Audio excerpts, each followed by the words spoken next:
Salut tout le monde, j'espère que vous allez bien. Je reviens aujourd'hui avec de très très bonnes nouvelles. La dernière fois que vous m'avez entendu, il me semble que c'était lors de la correction de Fabienne. Je n'ai pas publié de vidéo depuis parce que j'étais occupé à créer ceci. C'est mon prochain livre qui normalement est disponible au moment où vous regardez cette vidéo. Et d'ailleurs, il y a une petite promotion dessus toute la première semaine. Donc il me semble que c'est jusqu'au samedi 9 mai. Je vous mettrai tous les liens en description. Mais là d'abord, je vous propose de regarder un petit peu avec moi un extrait sur le livre. C'est un extrait d'environ 20 pages qui regroupe, on va dire, un peu le début du livre et aussi quelques pages qui me tiennent vraiment à cœur parce que j'ai passé du temps dessus et que je voulais absolument vous montrer. Et juste avant que l'on commence cette lecture, je voudrais juste vous dire que j'ai certaines de mes boîtes email qui ne fonctionnaient pas pendant 2 mois, donc je ne recevais tout simplement pas les messages. Donc si jamais vous m'avez envoyé quelque chose, n'hésitez pas à me le renvoyer. On va donc commencer. Ce livre, je l'ai appelé Dans le regard d'un artiste, puisqu'il parlera de dessin d'observation, qui pour moi est vraiment le sujet, la compétence essentielle à tout artiste qui débute. Sur cette très belle couverture dont je suis particulièrement fier, on a une statue, c'est la même statue qu'avait dessinée Fabienne, avec les espaces négatifs et aussi des lignes imaginaires là ici. Comme vous le voyez, juste ici, il y a marqué tome 1, parce que je compte en sortir plusieurs. Dans celui-là, on parle vraiment de croquis, et dans les prochains, je vais commencer à ramener petit à petit d'autres sujets, comme les volumes, les ombres, et surtout commencer à vous faire plein de petites démonstrations. Mais voilà, celui-là, c'est vraiment les bases du dessin d'observation, et on va commencer. Donc là, vous avez le sommaire, donc c'est le sommaire complet du livre. Il se divise en quelques chapitres. Le premier, ça va être libérer son trait et améliorer sa gestuelle. C'est pour moi l'un des chapitres le plus important parce que avoir une mauvaise gestuelle, ça peut totalement vous limiter en fait dans vos croquis parce que vous allez être extrêmement rigide dans ce que vous faites et comme vous le verrez dans le livre et dans les pages que je vais vous montrer juste après, ça peut vraiment gâcher tout le processus et vous empêcher complètement de faire vos croquis.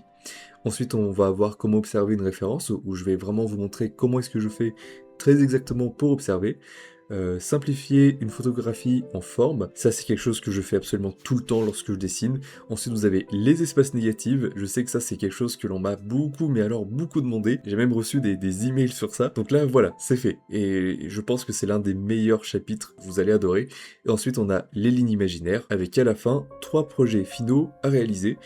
C'est en gros 3 images que vous allez devoir dessiner après avoir vu donc toutes les méthodes qu'il y a dans le livre, et lorsque vous aurez terminé ces dessins, vous pourrez me les envoyer et je vous ferai une petite correction par email, donc c'est totalement gratuit, c'est pour toutes les personnes qui achètent le livre.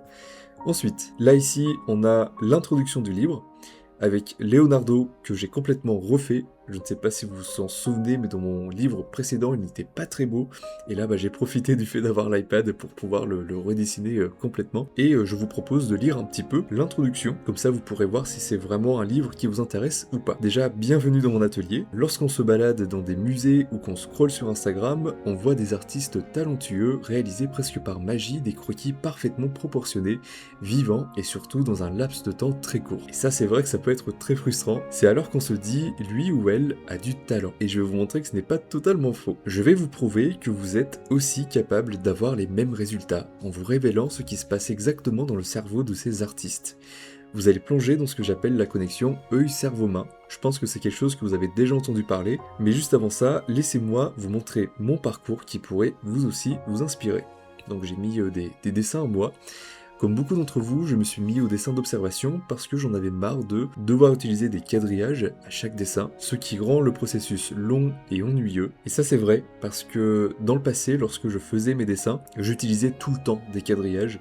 Je préférais passer en fait tout mon temps sur les ombres et le moins de temps possible sur le croquis parce que je me disais que ça sert à rien. Mais du coup, le problème avec ça, c'est qu'on était vraiment dans de la copie pure, on va dire, ce qui est très bien, notamment au début, parce qu'on en apprend énormément, mais c'est vrai qu'on perd énormément en spontanéité.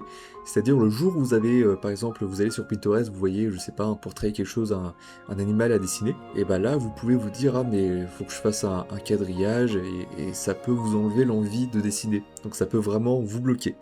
Ensuite, donner de la vie à mes dessins et être plus créatif. Donc là, ça rejoint un peu ce que je viens de vous dire. Et surtout pouvoir dessiner quand je veux, où je veux, et surtout dans des musées. Parce qu'aujourd'hui, avec toutes les méthodes qui sont expliquées dans le livre, eh ben, je peux aller dans n'importe quel musée, m'arrêter devant une statue, un squelette, et la dessiner en prenant mon temps, en kiffant vraiment le moment. Et je pense que cette liberté, on l'acquiert vraiment par du dessin d'observation, et que ça vaut vraiment le coup. Je voulais moi aussi dessiner librement, comme les autres artistes que je voyais autour de moi, alors j'ai essayé, et disons que j'ai rencontré quelques succès, et beaucoup d'échecs. Parce que comme vous pouvez le voir, mes premiers dessins, j'avais acheté un tout petit carnet, vous voyez, dans ce format-là, et ils étaient pas foufou. On voit très clairement que j'évitais de dessiner les visages, les yeux, le nez, très vite à côté de ça.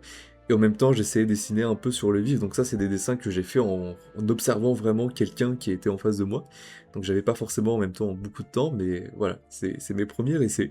Ensuite, après 1 à 3 mois, je n'ai pas eu l'occasion d'accéder aux Beaux-Arts ou à une école, parce qu'en effet, j'ai appris le dessin tout seul, dans ma chambre, en observant un peu comment font les autres et en expérimentant. Donc je passais 90% de mon temps, je dessine, j'expérimente et je me corrige, et 10% de mon temps, je prends le temps de lire et d'écouter d'autres artistes et de faire des exercices. Et ça a très bien marché, je vous laisse voir un peu ma progression. Donc ça c'est après 3 mois, où je commençais déjà à avoir, après quelques sorties au musée, avoir des dessins qui commençaient à vraiment ressembler à ce que je dessine, au modèle que je dessine. On voit encore que je suis débutant, mais ça commence à être sympa. Ensuite, entre 3 et 6 mois, c'est là où mon niveau a, je dirais, explosé. Là, les 2 dessins, ce sont des dessins que j'ai fait à la Galerie de l'Évolution. Ces deux-là, je sais qu'ils sont présents dans la grande salle, la première salle où vous arrivez.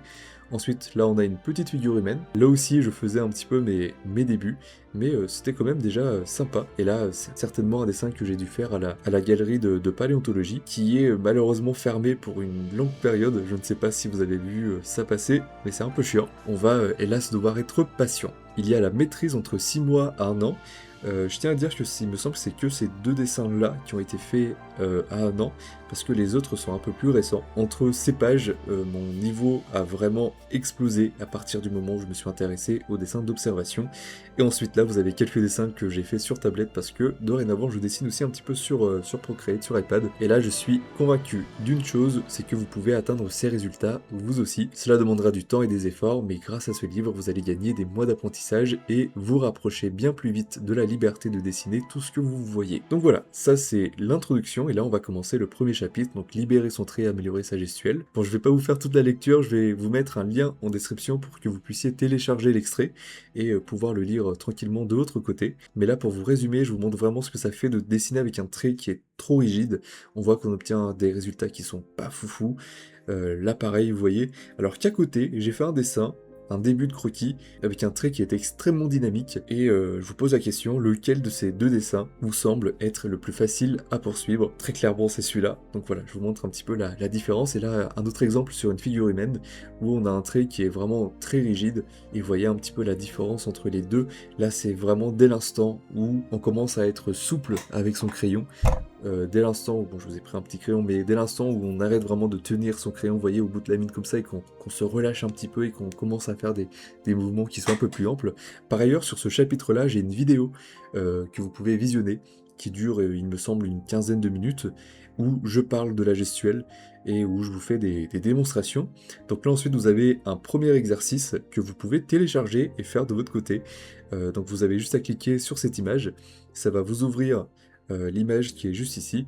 Si vous voulez l'imprimer, vous en faites ce que vous voulez, et vous devez dessiner cet oiseau en mettant un chronomètre d'1 minute 30. Donc voilà, c'est un exercice qui est vraiment sympa et où on va dire on n'a pas forcément le temps de réfléchir, faut aller très très vite. L'objectif de l'exercice c'est vraiment de vous aider à lâcher prise. Ensuite on a simplifié une photographie en forme. Là typiquement je vous parle d'une des choses que j'utilise le plus souvent, ce sont les formes enveloppantes, notamment au début d'un croquis. En fait je pars de ça et j'imagine une forme dans laquelle tient le cheval. Là vraiment vous avez le cheval avec le petit personnage dessus qui tiennent à l'intérieur de ça. Pareil pour la figure humaine ici, que je viens résumer dans cette forme là. Et là on le voit encore mieux je trouve, avec un portrait, et dont j'ai fait sa forme qui est enveloppante. Ensuite vous avez une perspective, c'est vraiment pour celles et ceux qui adorent dessiner des paysages et des dessins on va dire un petit peu urbains. Et bien cette méthode fonctionne extrêmement bien également, parce que au lieu de dessiner vous voyez directement la rue comme ça avec la perspective, je pars de ça, et je viens simplement dessiner ces quelques lignes sur ma feuille.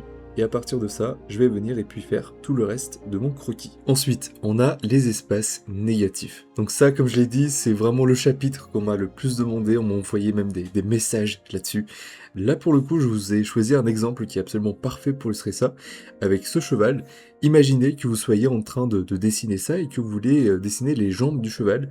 Si vous voulez dessiner les jambes là comme ça directement une par une, je peux vous dire que vous allez passer un sale moment. Alors que regardez, si on cède des espaces négatifs, donc on vient et on imagine, vous voyez, tous les espaces qu'il y a autour des jambes, eh bien on voit qu'il y a des formes comme ça qui apparaissent.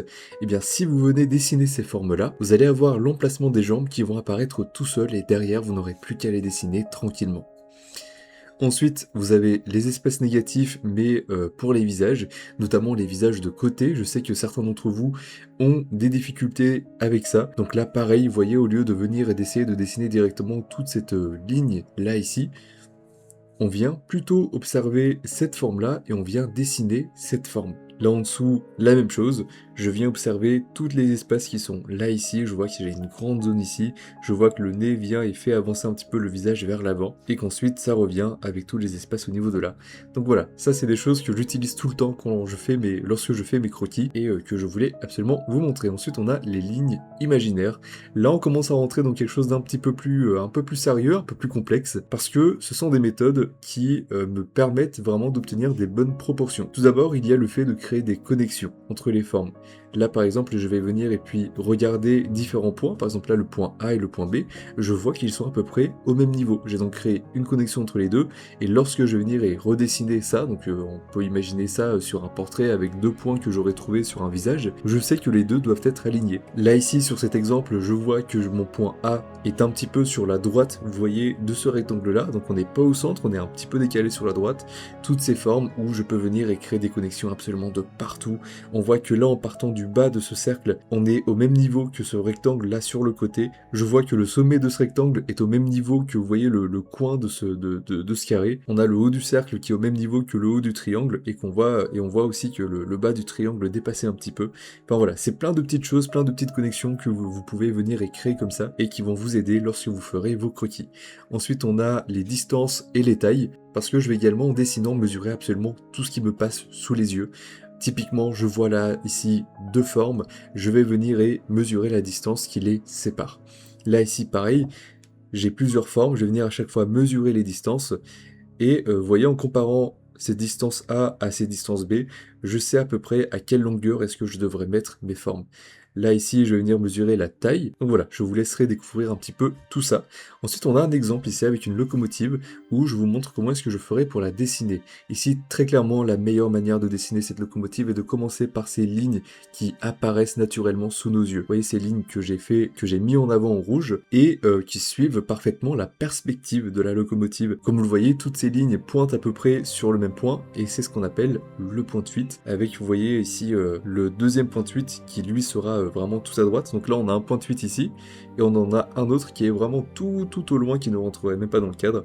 Et on voit là aussi des lignes, vous voyez cette ligne là qui est parfaitement horizontale, et c'est cette ligne là qui monte un peu vers le haut et cette ligne là qui descend un petit peu.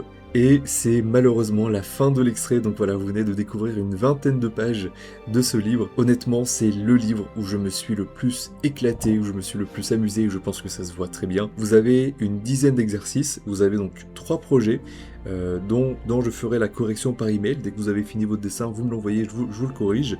Vous avez également 3 vidéos, là une première sur la gestuelle, et 2 autres sur la statue, donc avec le corps et la tête, où je dessine le croquis sous vos yeux. Si jamais vous êtes intéressé et que vous souhaitez commander le livre, vous pourrez le retrouver sur mon site internet, je vous mettrai le lien en description, et je vous invite une nouvelle fois à télécharger cet extrait et à prendre le temps de le lire un peu de votre côté, pour voir si ma pédagogie vous correspond. Donc voilà, j'ai également le plaisir de vous annoncer que je vais enfin avoir un petit peu plus de temps pour vous faire des vidéos classiques.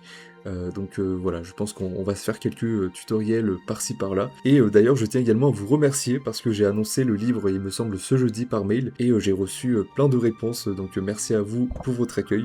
J'espère en tout cas qu'il vous plaira. On se retrouve très vite pour de nouvelles vidéos. Salut tout le monde!